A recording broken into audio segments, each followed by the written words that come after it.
I thought for a second about asking whoever sat in the front row to have to sit in the back. But I'm not going to do that. You're good. You're good. I think the worst would be if I asked the people in the back to sit in the front. They'd probably be the most upset because they're in the back for a reason. They do not want to be up here. So it's kind of like the back seats are our prime seats. That's usually where it gets filled up soon. But I don't know if any of us have ever been asked to move, that we've been in that position where we sat in a seat and then someone was like, actually, no, those seats are reserved. You're going to have to stand in the back. Maybe that's never happened to us. But I can tell you that most of us have had at least a moment where we've felt disrespected. Don't they know who I am? How could they disrespect me? Right? I get no respect. All right? I get no respect from anybody. But there's this certain problem that we all have.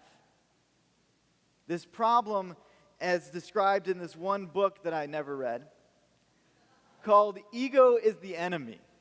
Now, I have to admit, I haven't read the book. I heard an interview of the author, and he wasn't great in the interview, so I haven't read it, but the title is amazing. I've thought about the title ever since I saw it in the bookstore. Ego is the Enemy. Now, in the interview, he describes that he's really just talking about our self-importance when he's talking about ego. He's not talking about the philosophical definition of the word ego, which is partly why I haven't read the book yet, because I do believe that ego is the enemy, but not necessarily as most people think of it. So you listen, hopefully, to the words, and while you're paying attention to them, hopefully you heard the message of humility. And so today you think the message has got to be about humility. But I actually am trying to get bigger than that. And that's a weird statement to say about humility. I'm trying to get bigger than humility. But I want to talk about something broader than just humility. Because humility doesn't matter if it's only you. Humility only starts to matter when it comes to how we relate to other people. Humility is essentially about friendship, about family, about the way in which we communicate, the way in which we relate to other people. So, we were talking last week about routines, and one of the things we mentioned is how people get in a routine of sitting in a specific seat. And that seat becomes whose seat? Either way, you're right. Their seat, my seat. This is my seat. I sit in this seat. And then someone comes, and then they're sitting in your seat, and you're upset. Because how dare they sit in my seat? I have chosen that seat. Or as I like to think of it, the seat chose me. And it is now belongs to me. They should have known. Okay, maybe I didn't write my name on the seat, but some will go that length and just write it down a little bit, and someone say, I didn't see your name on it. Oh, yeah? Look underneath. That seat is mine. And this is the way that we go through life sometimes. Like, life is this battle of musical chairs, and there's always just one too few seats. So we've got to fight for our own. That's the perception, whether that's the reality or not. We sometimes will play musical chairs in the youth group, and it's always fun, if not dangerous, to see these kids fighting for chairs. Now, I'm going to share some horror stories about musical chairs, or a horror story about musical chairs. I'm not saying that happened to youth group. Your youth kids are safe. If someone does act like this, we would speak to them and fix the problem. But I have seen people fight over musical chairs to the extent where they will push down a little kid to the ground so they can get the chair and not be eliminated. What? Well, that's a good question. So that's the next question is, what kind of prize does it take people to get to push down someone else so that they can sit in musical chair and last one more round I don't know whether maybe it's just their song. I can't be eliminated because this is my jam, okay? Maybe that's what it is. What's $100,000? Okay, I'm not going to ask who would push down a kid. James would push down a kid, all right? I'm not going to ask, but I guess you can judge other people, not yourself, because that's what we teach at church. Judge others, right? That's wrong. Okay, but who thinks most people for $100,000 would push a kid down to get in a seat in musical chairs? For $100,000. Okay, keep your hand if you think for $1,000, who thinks it would still put a kid down? What about $100? In the heat of the moment. A little bit, I've only had a few Okay, what about $10? A Klondike bar. You guys seen that commercial, right? What would you do for a Klondike bar? And they have all these people doing ridiculous things just to get a Klondike bar, which it's not a lot of money. You can just go into the store and buy a Klondike bar. Sometimes they're doing them outside of a grocery store that sells the Klondike bars. And people will be doing the stupidest things just for a Klondike bar. And it's a great advertisement because I remember it, and I remember it with Klondike.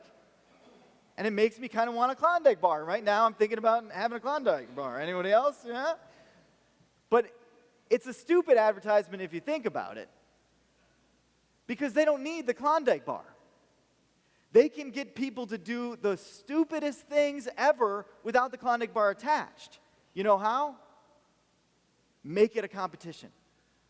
The moment you make it a competition, because we all want to be standing up on the chair at the end saying, "This is me, I'm the winner, you guys are all losers." Right? Losers. There's something in us that wants to do that. Now, why would we go to that extreme extent of feeling like we have to win and other people have to lose? Have you ever been in those situations where there's a situation where everyone can win, but someone's got to point out that no, technically the other people lost so that they can be in the winning crowd? This is the person that reminded the teacher that there was supposed to be a pop quiz that day because they studied for it and everyone else did not study for it, but they remember, they wanted to do their work. They wanted the reward or the homework, you know. "Oh, teacher, you didn't tell us to hand in our homework at the end of class." And everyone's going, oh, what is that person, right? Because, well, they did their homework and they have to get credit for it. Even if everyone would win if they didn't hand in homework. Okay, maybe I'm revealing the fact that I'm the guy who didn't do the homework, but the point is, we do that. We want to win, and so why is that? Why is it with people want to win? Well, I'm convinced a huge part of it is because we're convinced that there isn't enough chairs. Somehow in our life, we've started to believe that there's just, so many chairs. And we've got to be able to get in one of these seats of honor. Maybe there's enough chairs, but we've convinced ourselves that some chairs have to be better than the other chairs. We fight over a chair just because we have this perceived value of it being more important, and thus who being more important if they're sitting in it? Me. I'm more important. I was talking to a woman this week who was telling me about how we're all perfect. That every single one of us is perfect. And because we're all perfect, we are all gods and goddesses. And this is their understanding. And I get it. Like, I get where she was coming from, which is actually a really good place. But it's not an honest place. It's a specific, I'm filtering the world and my actions through this filter to try to stay positive. Because I'm not perfect. I know that I'm not perfect. I know that I messed up. I'm not a little God. I'm a little dysfunctional. I'm a little messed up in the head, but I'm definitely not a little God. Maybe God, there's part of God in me, okay, sure. But I'm broken. When I was little, I used to have people tell me I struggle with pride a lot. This would just be a great example of just how sick your pastor is and how messed up in the head he is. Because people told me I dealt with pride, so I'm a self-improvement freak. You tell me about some torture device and convince me that it's going to make me a better person, I'm hopping on. That's me. So when people told me that I was prideful, I knew that I needed to fix the problem. Okay, so what is pride? Pride is thinking about yourself too highly. So what could I do to think about myself not too highly? That would have been a good advice at the time. I wish you were there at the time, Mark. Because he said, think of others, and that was not my strategy. Better strategy for sure. But my strategy was, I've got to think of myself as worse. So I decided to put together a notebook, and this is a true story. I started to put together a notebook of everything that anyone has said to criticize me. Any person that didn't like me, I asked them why, and I wrote it down. And I made a hate journal, a hate Richard journal of all the things broken and messed up about myself, and I would read it on a daily basis. Now, what would you guess happened with this hate journal that was full of everything negative people said about me? And by the way, it was a very long journal. I fell into depression, is what happened. Okay, so what is the problem with trying to self-improve by doing something that makes you fall into depression? Said another way, what do you feel like doing when you're depressed? Sometimes that's true, Mark, but yes, everyone else, nothing. You feel like doing nothing. So all I wanted to do is nothing. I had now depressed myself to being paralyzed because I was junk. Because in my mind, I decided that I was junk. I don't even think, we all struggle with pride at times. I don't even think that was one of my main issues. It wasn't one of the main things that people wrote about me. There was a lot of other things that was higher on the list that people said more often of what they didn't like about me than pride. But I ended up deciding. Now the problem with the technique and why Mark is brilliant is because if the problem is pride, the solution isn't more of you. If the problem is humility, or I should say it a different way, if the problem is thinking of yourself too poorly, being self-conscious, the problem is you. Again, ego is the enemy. Whether I'm thinking too high of myself or thinking too low of myself, what's the common phrase in that sentence? Thinking of myself. Whether I'm thinking too high of myself or thinking too low of myself, I'm thinking of myself. I'm focusing on myself. I've become self-focused. So the solution to being prideful is not to break yourself down, and the solution to being broken and feeling like you're worthless is not to build yourself up. If you're depressed and feel like you have no purpose and you're just junk and you're trash and there's nothing, it's not that you just have to convince yourself that you're perfect and a little God and then you'll feel better. It won't work. It won't work. If anything, maybe then you'll swing back between pride and self-depression and self-consciousness. And I've known a lot of people that do that they just go from one to the other. I'm so great because I won today. I'm so horrible because I lost today. And what's the problem if we have this musical chairs perspective on life? How many chairs is there in the end of musical chairs? One chair. Okay, how many people, I don't know how many people are here, but let's say if we've got 100 people, one wins, everybody else loses. What do they say about second place? first loser. That's right. The first loser. The problem with standing on this trophy and saying, I win. You know what that problem is? You're alone. And I can tell you this, no matter what accomplishments and medals hang around your neck, if you're alone, you're not going to be happy. This goes out to Simone Biles, top of the world. But if that achievement starts to separate herself from everyone else, and she starts building up her ego to think, I'm better, not just at gymnastics, but life than everyone else. I'm just a better person. She's going to end up lonely. She's going to end up depressed, and she's going to end up in the dumps. That's the irony of great success. It can separate us from the thing that matters most, which is family.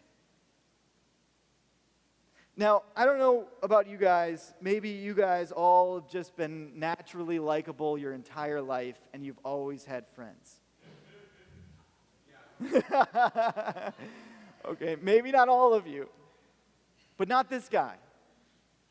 When I was a little kid, I had a hard time relating to people my own age. I was made fun of all the time. I didn't have a lot of friends. In fact, my first real friend was in high school. I was pretty old, and it was the first time that I actually had a close friend that didn't biologically have to hang out with me. That was me. My brothers still biologically hang out with me, but I think they choose now more than they had to before. But I didn't relate. I just didn't relate to people. I had chronic pain, so I didn't have great memories, so I didn't remember people's names. That doesn't help. So I've been working on that. I'm getting better. But in middle school, when my friends eventually put me in a corner and said, name as many of us as you can, and I tried every joke that I knew to get out of that scenario, and I could name 2 out of 10 of my friends that I ate lunch with every day, I didn't have a lot of friends in that group anymore. The 2 were still my friends, so hey, there was something. But when I was in school, if we had a free day, I would hang out with the teacher all day. That was the kid that I was. And I'm not saying this to, kind of get you in a woe is me, your pastor, you should feel bad for, but it's actually, I'm happy about it. The reason I'm happy about it is because it's what allowed me to see how precious friendship is now. That I don't think friendship just happens automatically. That I don't think family in the body of Christ is just something that we just get. I think it's something that you have to work for. It's something that you have to fight for. And it's something that's the most precious thing that you have, more precious than any trophy. You know what they say about one? It is the... Come on, someone's got to listen to oldies. One is the... 2 can be his... There you go. That's right. It's good quality music we're talking about here, all right? We're not talking about Kanye here. No, I'm just kidding, Vince. I'm just kidding. Whatever, Kanye is fine. Community is what we need. So if you want to think better about yourself,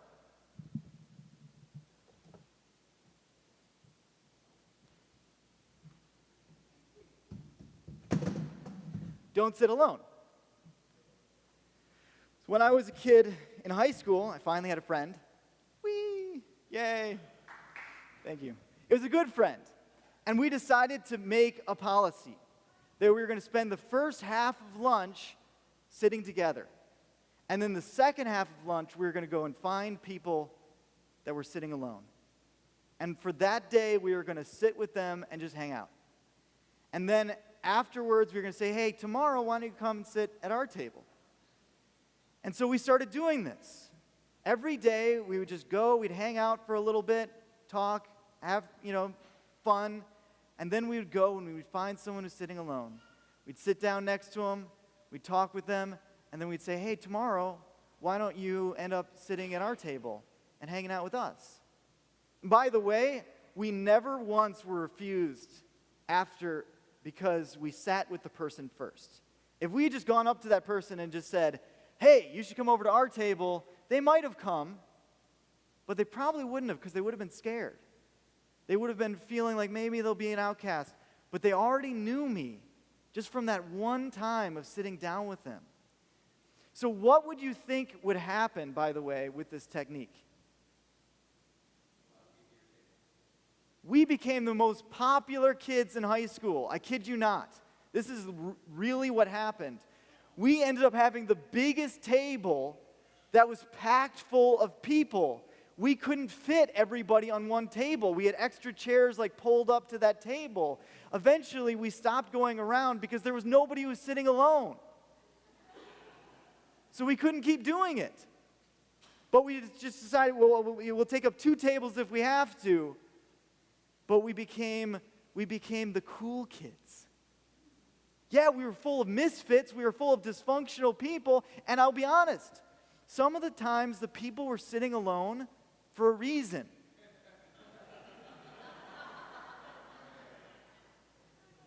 We had to go over proper hygiene with some of these people so that other people would stay at the table, because there were some people that were like, dude, that guy smells weird. I don't want to sit next to him. And yeah, okay, the person didn't have, the social skills. Maybe that wasn't natural for them. Hey, it wasn't natural for me either. So I understood. So I had compassion on some of these people that didn't feel comfortable in groups, because I didn't feel comfortable in groups either. And I needed someone to say, hey, why don't you come hang out with us for the first time? That made me feel okay. So we just kept adding chairs until we filled up the cafeteria. And I'll tell you something. Kate says we got a youth group full of weirdos. We got a church full of them too. I'll be honest with you, we're all weirdos. We're not you, but everyone is a weirdo. Some of us are too scared to show it. There's some people that walk around so scared that they're going to be found out, so scared that they're going to be figured out, that they end up living their entire life with these masks on, trying to pretend to be something they're not, and it doesn't end in high school. I thought in high school that it would end in high school, and then it happened in college, and I thought, okay, college maybe, but then it's going to stop. And now I'm realizing, no, I'm seeing people that are in their 70s and 80s that are still walking around in masks because they're so afraid to find out who they really are. And I'm convinced that we play the musical chair delusion because we're convinced, or scared, let me say, that we're not enough. So we've got to prove to ourselves that we're enough. And so we focus on who we are, achieving what we do. Maybe we're thinking mom and dad, who might not even be alive anymore, we have to prove that we can make it so that we get their approval. But here's the greatest thing. God loves you. God approves of you, and not because you're so great. This is the thing. It is by the gift of God. What do you do to deserve a gift? What can you do to earn a gift? Anybody? Anthony. Have a birthday party. And what do you do to deserve a birthday party? Want to get born. That's it.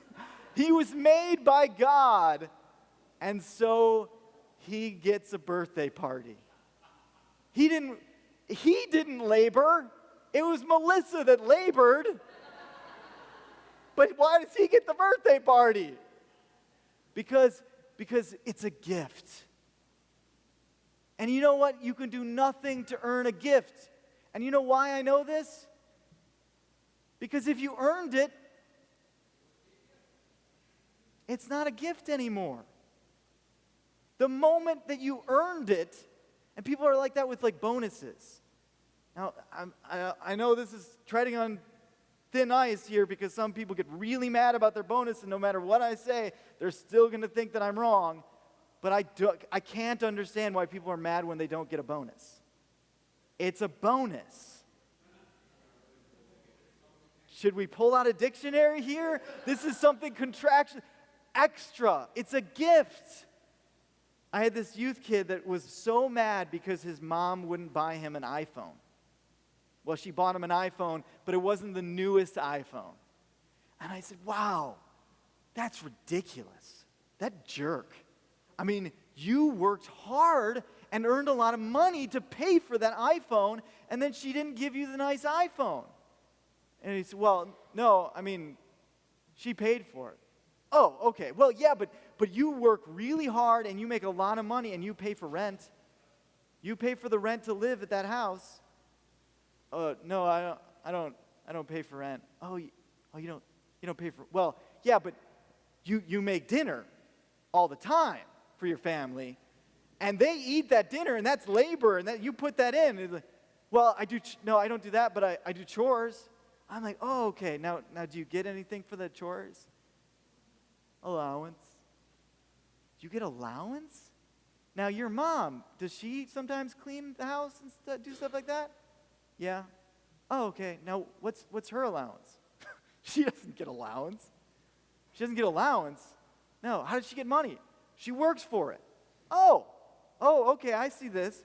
So you're telling me that you get food, shelter, and a bunch of other stuff, driven wherever you want to go, all this other stuff, and a phone, and you do nothing. You were just born. That's it. That's what you did. You were born and you get all this stuff. And I said, buddy, cherish it as long as you can for the love of God. You got to cherish it. You do. You do. Because it's not always going to be that sweet a deal. Eventually, that stuff costs money. You figure that out later in life. And listen, I'm not trying to speak down to that kid. I understand. I was the same way. What I'm actually saying is, we all are like that kid. We all don't appreciate the gift that we have. Because God has given us so many things that we've had to do nothing to achieve. We had to do nothing. It's a gift. So if you're struggling because you think you're great, let me introduce you to grace. And if you're struggling because you think you're junk, let me introduce you to grace. Grace is God loving you so much because He is such a big lover. God loving you so much because He knit you together in your father's womb, and He has plans to prosper you and not to harm you. God loving you so much because you are a son or a daughter of the King of Kings, and He wants you to have a seat. The reality is, the people in the scripture, the message, their problem wasn't that they asked for too much, it's that they asked for too little. They settled on the competition and achievement that they could have with their own strength, in their own eyes, that they could hold on to, and it could be just theirs. They settled with trying to stand on top and sit in the seat of honor. When God was saying, no, I've got a better seat from you. I've got the seat of glory. I want to take you glory to glory, and I want to show you a place where you're not going to stand alone. You're going to stand with everybody else on a podium up high, because I want to raise everybody up. And the model that Jesus shows us of what leadership looks like is that model, is servitude, so we lift everybody up, and we all get to sit down. It's like the most boring game of musical chairs. We all get a seat, and it's a seat of honor. You know, the most surprising thing about this verse is not that the person who sits in the honor seat has to go and sit with the humble. It's not that the pride comes before the fall. We know that. It's not surprising when we look at the reading that Jesus shares with us. Jesus always talks about needing to serve, always talks about being made low and making yourself low. Jesus Himself made Himself low up to the cross. What's shocking about it is the other part. It says, if you humble yourself, you will be what? If you make yourself low, you will be lifted up. this is the amazing part of the deal. This is the cool thing. If you decide to give up your seat, if you decide to invite other people, to go and find people that are sitting alone, then guess what? There's a seat for you, and it's with others. And you get to be a family, a community, that you get the true treasure. God wants to honor you. It says in another verse that you have a Father in heaven, that it is His pleasure to give you the keys to the kingdom. It is God's pleasure, your Father in heaven's pleasure, to give you the keys, to give you the gifts. And you don't have to do anything to earn it, and He wants to give you gifts. But if you hoard those gifts and take it to where you can control and you wrap it up here, it just gets all twisted. It gets all messed up, and it rusts, and it fades away. The more you grasp onto it, the more it slips through your fingers. There's another way. There's another way. Here in this community, we're not perfect. And I don't believe you are all gods and goddesses. Sorry, but there's maybe like 2 of you. You know who you are. Okay, you raised your hand, guys. Now it's going to be awkward. No. And I don't think any of you are more important than the other one. And I put myself first in the lastness, which makes me first, so it's cool. No, I'm just kidding. It doesn't work that way either. Because guess what happens? You sit in that seat of honor. Okay, you were sitting in the back, and you humbled yourself, and then you get to sit in the seat of honor, and then you can start to get that ego. What happens? You got to go to the back, right? I mean, if you think about it, if you sit in that seat and then you say, wow, I am pretty awesome, you got to sit humbly. Make yourself low. Make yourself a little see-through. And you know how I do this? This is the only way, because you know what they say? With great power comes corruption. Spider-Man was wrong. With great power comes great corruption. In fact, absolute power corrupts. That's right. So what do we do to not get in that place of honor, where we start to thinking we're better than ourselves? Be see-through. Not just be transparent like we're being honest here, but have a focus beyond yourself. That's the secret. Jesus said, I am not here to do my will, but the will of the Father. He had a focus beyond himself. And that's how I do it. That's what works for me. Is that I know that I can't do this by myself. What my mission is, which is to help and love and as many people as possible. I need other people, and it's more important than me. It's more important than my life, this mission of loving people in their brokenness. That's the most important thing to me. And that helps me to stay humble. Because I'm transparent. It's just look right through me. There's a cross back there. It'd be better if I was standing in front of it. Look right through me. Because my life is not based upon me. It's based upon us. And that is how you make difference in the world. I'm going to get the quote wrong, but I'm going to end on this quote. Napoleon said something similar to this. He said that I have built an empire, conquered the world, conquered so many people. But on what master stroke, what did my achievement lean on? Force. It leaned on force. Jesus built a kingdom, and what did he lean it on? Anybody got an idea? Let me hear it again. One more time.